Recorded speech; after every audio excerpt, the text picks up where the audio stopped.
Buenos días. Buenos días. ¿Qué tal? Muy bien. Bueno, vamos a Agradecidos por esta nueva andadura Ajá. de Nicolás, y yo creo que va a ser muy fructífera. Hombre, eso esperamos. Seguro que sí. Va a ser muy interesante esta media hora que vamos a echar aquí los jueves. Vamos a intentarlo, por lo menos. Exactamente. Bueno, Nicolás, esta mañana, dinos más o menos de qué vamos a estar hablando. Pues esta mañana hemos traído a Juan Miguel López, al presidente del sindicato CESIF, para comentar las novedades que el Gobierno está intentando introducir a la hora de reformar las administraciones públicas. Hay un informe que está suscitando una cierta polémica acerca de cómo repensar la administración. Vamos a hablar también de la percepción que la ciudadanía tiene sobre los funcionarios, sobre todo ahora que estamos en un contexto de crisis, pues que hay quien los ve como un grupo privilegiado a nivel laboral. Y, como no, teniendo a un sindicalista delante, hay que preguntar cómo están afectando a la imagen de los sindicatos los escándalos que están surgiendo en torno a los ERE, a las facturas falsas, esas fiestas con rebujito en la Feria de Abril, que son asambleas de trabajadores. Bueno, pues vamos a ver todo eso, cómo parece estar afectando. Vale. Pues si os parece, empezamos hablando de lo que decías del sector de los funcionarios, si te parece. Pues yo, antes de empezar a hablar de todos los funcionarios, como ahora está muy de moda hablar del emprendimiento, de fomentar el espíritu emprendedor, que los jóvenes son emprendedores, Sí. Yo quería preguntarle a Juan Miguel si él tenía espíritu funcionarial cuando terminó su carrera. Pues vamos a ver, espíritu empresarial sí y no, porque hay dos partes, como le ocurre yo creo a todos los padres, y es que quieren una estabilidad y una seguridad para sus hijos. Entonces, lógicamente, mucha gente recomienda, si son padres, recomiendan que se busquen esa estabilidad y luego, posteriormente, pues que busquen otros medios porque económicamente ser funcionario pues no es muy rentable. Los sueldos no son muy altos y es necesario siempre pues intentar llegar a final de mes. Entonces, el ser funcionario es una opción y el ser empresario es otra. No son incompatibles.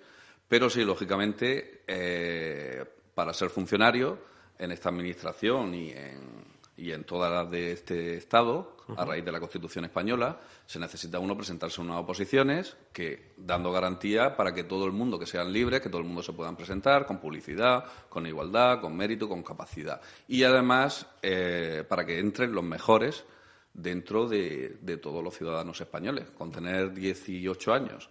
Ahora inclusive con 16 autorización, hasta según en cada administración pública, pero hay veces que no hay ni edad para ejercer. Todo el mundo puede. ¿Ni límite de edad? No, límite de edad. Lo que pasa es que, lógicamente, luego hay determinadas funciones, exacto, que se limita la entrada. Lógicamente, luego hay, dentro del Estatuto de los Trabajadores, una edad límite de 70 años, pero luego es normal que si se va a presentar uno para bombero, pues que se le limite un poco, pero eso también yo creo que viene en las condiciones físicas. Inclusive hay gente que con determinada edad que se siguen presentando y al final entran. O sea, yo siempre animo a la gente que si de verdad tiene ilusión, como todo en la vida, seas emprendedor en una preparación de una posición en cualquier ámbito, sí, que luches, y al final gente que inclusive prácticamente no sabía leer, y yo los he encontrado luego que han aprobado sus oposiciones porque se han dedicado horas y horas y horas durante muchos años y al final han sacado su plaza. Bueno, también tenemos gente que no sabe ni leer ni apenas escribir en otros puestos, pero no vamos a entrar. No entraremos, porque creo que eso ya es harina de otro costal. No, decías que no era rentable ser funcionario, pero bueno, a la vista de lo que estamos viendo en algunos sitios, hay a quien le parece que ser sindicalista sí lo es. No sé si es tu caso. Pues mi caso no. Yo tengo que decir que muy rentable no me resulta. Tengo, mi mujer y yo tenemos 2 hipotecas y un coche que tiene 14 años, con lo cual no nos debe resultar y estamos como todos, pues con dificultades a llegar a final de mes, con lo cual, pues habrá quien como todo que le vaya mejor y hay otros pues que nos va normal, como yo creo que le va al resto de la sociedad en estos momentos. Y, decías que la función pública que era accesible para cualquier ciudadano, que se entraba en condiciones de igualdad. Pero ahora mismo la cosa está algo convulsa para acceder. ¿Cuáles son, o sea, si alguien nos estuviera oyendo ahora que está terminando la carrera o está pensando cuál puede ser su futuro profesional, ¿cuáles crees tú que son las expectativas dentro de la función pública a nivel regional, sobre todo, dentro de Murcia? A nivel regional, yo siempre lo que digo que la gente lo que tiene que hacer y estudiar es lo que le guste y, sobre todo, porque le va a tener que dedicar muchas horas. Estamos hablando, a lo mejor, que son de 12 a 14 horas diarias para estudiar. Entonces, si no es su vocación, que se dedique a otra cosa, que pues, seguramente a lo mejor le será más rentable en el futuro. Y en estos momentos lo que tiene que hacer la gente es intentar echar bolsas de trabajo si sale en un momento determinado, que hay en el Servicio Murciano de Salud, intentar acceder en oposiciones del Estado, que algunas cosas salen, pero lógicamente vuelvo a lo mismo. Si no es su vocación o no tienen otro medio, que se dediquen a otra cosa porque van a dedicar muchos años de su vida, no va a aparecer en ningún currículum luego, ni se puede poner, y además de todo se puede encontrar con que no saque la plaza. Entonces, si de verdad mucha gente viene al sindicato y nos pregunta, oye, que yo para una oposición y tal, le digo, mira, que sepas que te tienes que olvidar de familia, amigos, fines de semana, fiestas, vacaciones, te tienes que olvidar de todo. Lo estás poniendo atractivo, ¿eh? Es un trabajo Sí, más. no, Es que te lo tienes que tomar como un trabajo. Sí, No bueno, es un trabajo, es verdad, es lo que te va a llevar a un futuro trabajo. La gente que ha opositado y me está escuchando sabe lo que estoy diciendo y lo entiende perfectamente. Y las academias de oposiciones también lo dicen. Entonces, lo que no tiene que hacer la gente, bueno, como no me encuentro trabajo en el ámbito público, pues voy a ver si me presento a él. Voy a ver, es como decir, voy a montar una empresa. No, para montar una empresa necesitas una preparación, una formación, un dinero y sobre todo mucho trabajo y mucha ilusión. Y esto es exactamente lo mismo. La única cuestión es que, bueno, que te da luego una estabilidad económica pequeña, pero te la da, y también te da, pues eso, una estabilidad profesional. Precisamente a esto que estabas diciendo, en los últimos años se ha notado un aumento de gente que quiere presentarse a las oposiciones. Por supuesto. Lo que sí que es cierto que ha habido una disminución, se han cebado sobre todo con el personal interino y se ha despedido. O sea, estamos a nivel ahora mismo en la administración pública del año 2004. Se ingresó durante esos últimos años, los años de bonanza, unos 287.000 empleados públicos y se han perdido 400.000 puestos. Entonces, hemos bajado mucho más de lo que se ha ingresado. Pero la cuestión yo creo que no es tan importante definir si suben, bajan, sino cuáles son las necesidades de la Administración. Eso es lo que hay que ver. Claro. ¿Cuál es una carta de servicios que no tiene la Administración pública? ¿Qué necesidades son las que vamos a cubrir? ¿Quién las va a cubrir? ¿Estamos duplicando esos servicios, comunidades, Estado, ayuntamientos? Y luego ocurre otra cosa, que es la Administración, que todos los que trabajamos en ella es la administración paralela, que son fundaciones, empresas públicas y demás chiringuitos que aparecen, unos con justificación y otros muchos, la inmensa mayoría, sin justificación. Uh-huh. Y eso sirve pues para partidos políticos, tanto de un color como de otro, pues para ir colocando a su gente y luego buscarse unas puertas falsas pues para que puedan entrar a la administración. Y eso, desde luego, a los que creemos en los principios de que todo hijo de ciudadano tiene los mismos derechos, pues nos resulta chocante y nos resulta bastante indignante. Has comentado algunos datos sobre el incremento, sobre todo vinculado, el CORA en el informe daba precisamente esos datos, y el corte se produce, curiosamente, coincidiendo con el cambio de gobierno. Entonces, una de las estadísticas que arroja ese informe es que en esos años de crecimiento de la función pública, coincidentes con el estallido de la crisis, no deja de ser extraño, ¿no? O sea, un aumento de empleo público justo cuando la Administración empieza a resentirse. España llega a situarse un 17% por encima de la ratio de empleo público media en la OCDE. Pero, en cambio, tenemos un sector público muy reducido. Estamos dentro de los 10 países con menos peso del sector público en el total de la economía. ¿A ti esto no te extraña? Porque a mí son datos que no me encajan, que estemos muy por encima o relativamente por encima en empleo público, pero que en cambio la representatividad del sector público no sea muy grande. Ocurre lo que estamos hablando. Lo primero es que los políticos no definen exactamente cuando hablan a qué se refiere al sector público, porque volvemos a lo mismo. Si el sector público se refiere a las comunidades autónomas, ayuntamientos, Administración General del Estado, pues los niveles son reducidos. Si empezamos a meter chiringuitos y empezamos a meter todo lo demás, que no sabemos, fundaciones, empresas y tal, sube, pero volvemos a lo mismo. Esto no debe de ser considerado como administración pública, porque muchas veces lo que sirve es para vulnerar determinados principios en contrataciones y en cosas que a lo que es administración pública sí nos llevan con un rigor determinado. Entonces, lo que no tiene sentido es si esas fundaciones, esas empresas, si realizan una labor hoy en día, porque aquí yo creo que como todo el mundo nos hemos visto abocados a mirar nuestro bolsillo.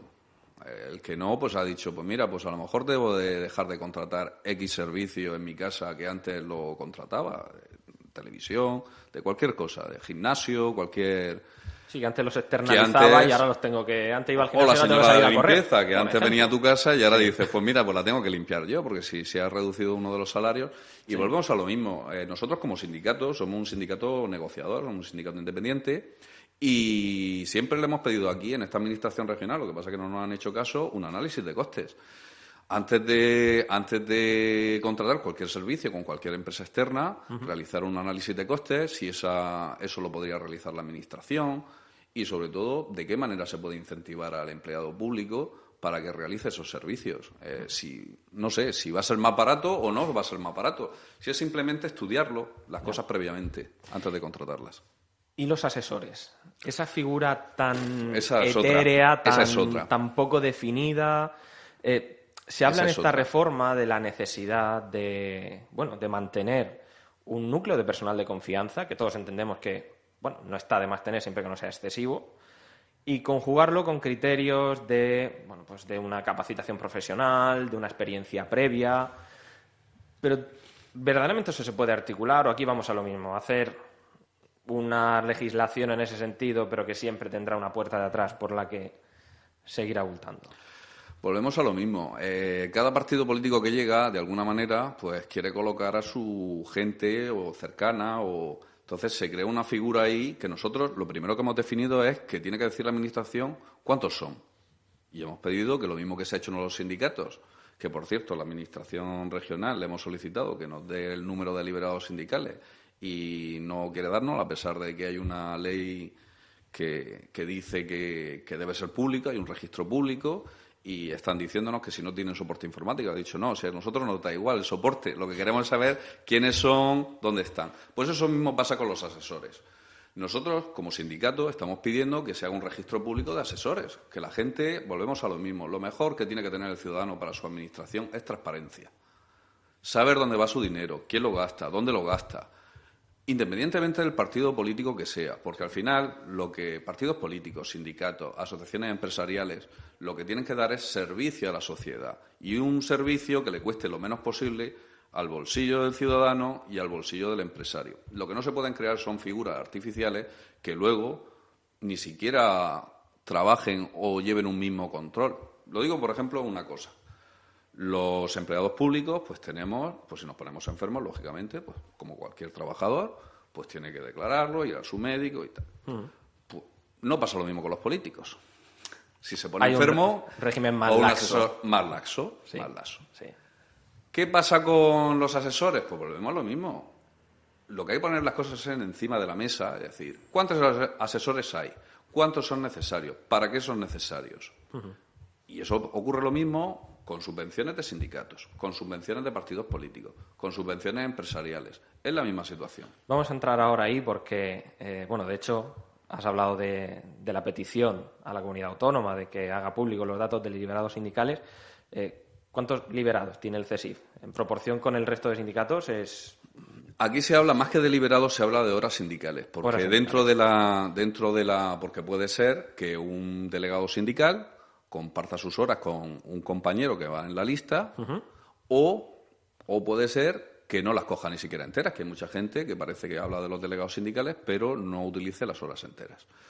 Cuando hablamos de horas sindicales, viene recogida en una ley orgánica, que ahora mismo tenemos establecidos todos los sindicatos en función de esa ley.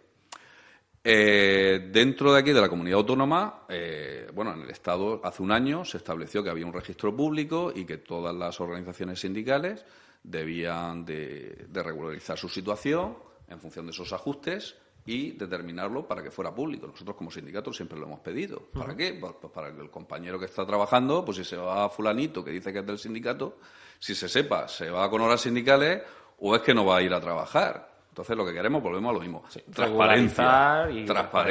Bien. Y que ese compañero, volvemos a la misma situación. Si tiene esas horas sindicales, ¿qué está haciendo con ellas? ¿Está trabajando? ¿No está trabajando? ¿Dónde está? ¿Qué está haciendo? La mayoría se hace, pero volvemos a lo mismo. Si hay alguien que no se hace o se le está autorizando, como ha pasado alguna vez, yo no voy aquí a... Que hay gente que se como me dicen, es liberado sindical. Digo, no, es que le han dicho que no vaya a trabajar, que es distinto de liberado sindical. No, por el político de turno que le dice, liberado, no vaya sí usted a que se lo hayan trabajar, dicho. no vaya usted a trabajar. Entonces, en cuanto a horas ahora mismo, lo que tiene el sindicato son las horas que marca la Ley Orgánica de Libertad Sindical. Lo que nos gustaría saber, pero la Administración regional no nos lo quiere facilitar, son cuántas tiene el resto de organizaciones sindicales. Cosa que hay una ley que le obliga a indicarnos que tiene que ser público. Tan sencillo como eso. Pero que quieres saber demasiado. Pero, bueno, estás hablando de horas sindicales, pero no has dicho de liberados. Volvemos a lo mismo. Las liberaciones sindicales van en función de las horas. Entonces, por ejemplo, sindicato CESIF. Sí. Hay gente que está con horas. Yo tengo personas, por ejemplo, que están liberadas con 3 horas, con 1 hora y media, porque nada más que necesitan la hora para ir a una reunión que tienen del comité de empresa o de la junta de personal. Entonces, solamente eso. Luego, a la hora hay gente que está con liberación completa y que dedica sus horas exclusivamente porque se requiere dentro de los sindicatos, lo mismo que de los partidos políticos, una profesionalidad. Es decir, si a nosotros nos mandan una reunión y nos mandan pues un tocho, el programa Cora. Pues, vale, estúdiate el programa Cora, pero es que mañana te mandan a la mesa del plan de acción social y te tienes que leer otro tocho, al plan de pensiones y otro tocho, a las modificaciones del estatuto. Entonces, necesitas unas horas determinadas. Pero el problema es Sí. vuestro que os lo leéis, porque seguro que hay quien va sin leérselo. Bueno, me imagino que sí, habrá de todo. Pero lo normal es que te lo leas, lo normal es que te lo Debería leas. serlo, Entonces, debería serlo. los liberados sindicales van en función de cada organización sindical y de cada delegado sindical que cede sus horas a su compañero o no la cede. O sea, simplemente es eso. Yo tengo muchos trabajadores, por ejemplo, en ayuntamientos, que no utilizan sus horas sindicales. Y en muchas empresas que no utilizan sus horas sindicales. O compañeros que a lo mejor en un momento determinado las tienen que utilizar y por no dejar el servicio sin cubrir, pues no las utiliza. Nosotros volvemos a lo mismo. Si lo importante, y en esta situación de crisis, es para abrir la puerta y decir, ¿qué se está haciendo con las horas sindicales? Lo primero hay que saber quién está liberado, que por lo visto no es fácil. Y segundo, una vez que se sepa, decir, ¿qué está haciendo este señor con mis horas y si me está representando? Porque al final está trabajando para el resto de sus compañeros y está estudiando, visitando. A mí, por una cuestión muy puntual, por lo menos nuestro sindicato, y creo que el resto también, no voy aquí a decir ninguno. Luego habrá excepciones, como en todas las casas. Garbanzos negros hay en todos los sitios. Pero comparando, yo no veo que ningún político, cuando le llame el ciudadano, acuda a su casa.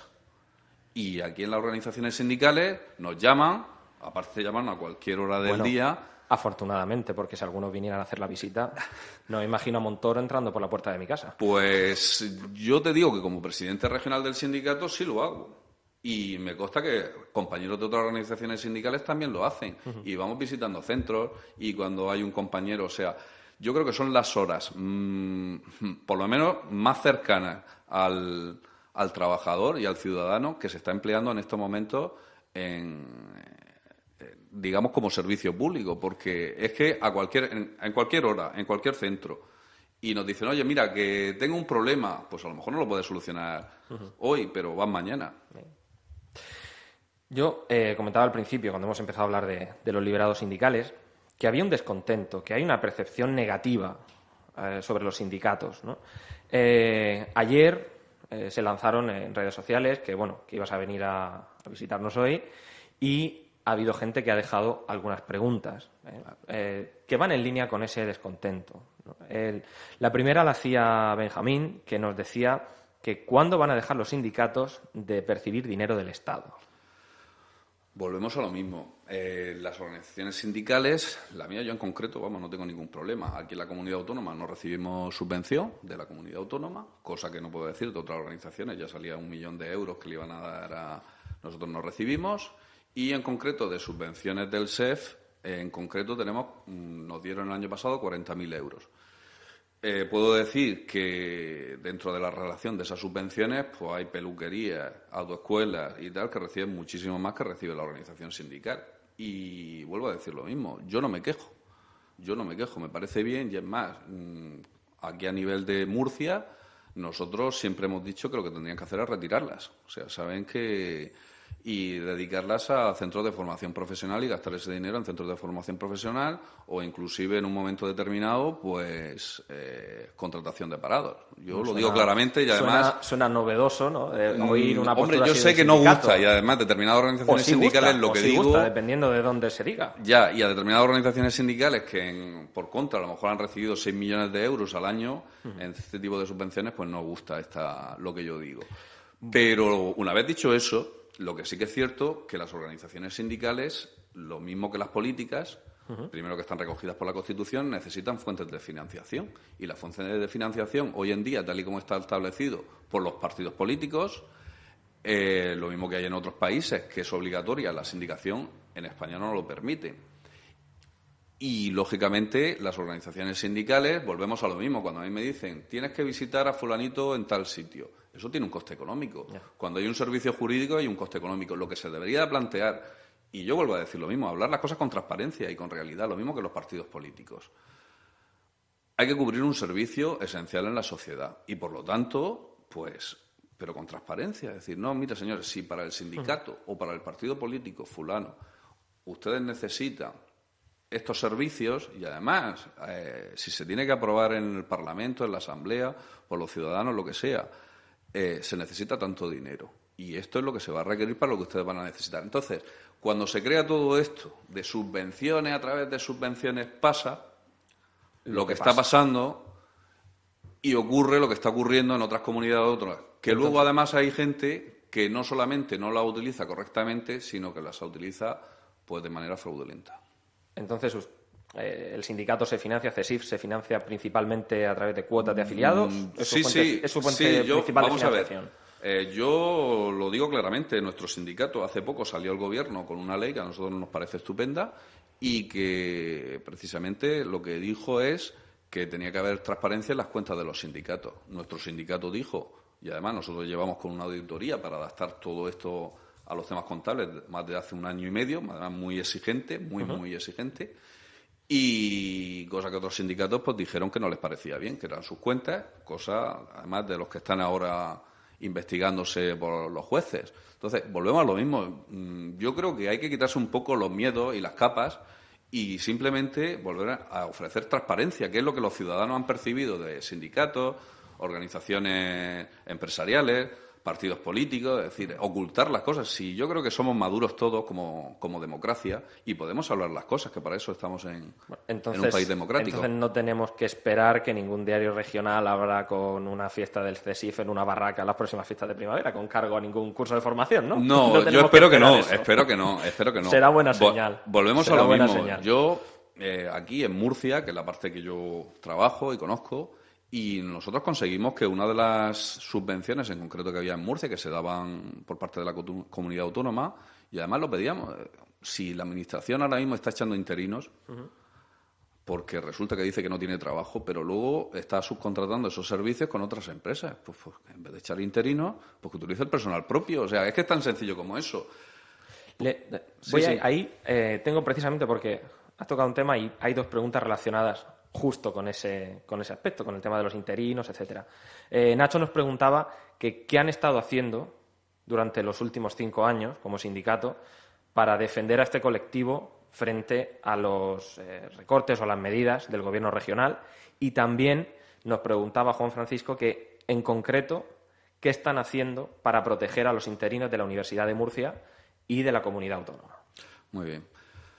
El colectivo interino se ha visto abocado, cuando la gente dice que tenemos estabilidad los empleados públicos, yo siempre digo, pues no será el personal interino y el personal laboral temporal, porque son los que rápidamente se han eliminado. Y además se están eliminando de una manera que a nosotros no nos gusta, volvemos a lo mismo, sin una transparencia en las situaciones, sino que se están eliminando y quitando de una manera bastante opaca. Entonces, Una vez dicho eso, se intentó por la Administración, de alguna manera, ir reduciéndole el salario, ir reduciendo el número de interinos. Nosotros hemos interpuesto determinadas demandas y otros sindicatos también que hemos ganado a la Administración. Entonces hay una parte jurídica que nosotros estamos luchando. Inclusive hay sentencias del Tribunal Supremo que ha ganado este sindicato en otras comunidades autónomas, inclusive aquí en el Ayuntamiento de Cartagena también, referente a que las cosas se tienen que negociar antes de efectuar. La sentencia del Supremo reciente y la del TSJ de Murcia en septiembre. Exacto. Se refiere, sí. Entonces, ¿qué ocurre? Que cuando las cosas no se hacen bien, y volvemos a lo mismo, pues se tienen que llevar a los tribunales. Y además luchar. Nosotros lo que pedimos es sencillamente un pacto de estabilidad del personal interino. Y de alguna manera el problema que tiene la Administración es que echa a la gente a la calle, pero luego lo manda a la cola del paro. Y siguen cobrando. Entonces, la bolsa esa que supuestamente sirve para ahorrar, nos estamos engañando y están gastando del Estado. O sea, con lo cual al final todo vuelve a una rueda, es coger al personal, echarlo a la calle, cobrar del Estado, luego al cabo otra vez contratarlo, volverlo a echar y al final no supone prácticamente ahorro. Pues con esa idea del círculo vicioso de la Administración nos quedamos. Muchas gracias. De nada. Por habernos acompañado. Y nada, Ángela, también muchísimas gracias a ti. Nicolás, nos vemos el jueves que viene de nuevo en una nueva entrevista, 11 en punto de la mañana.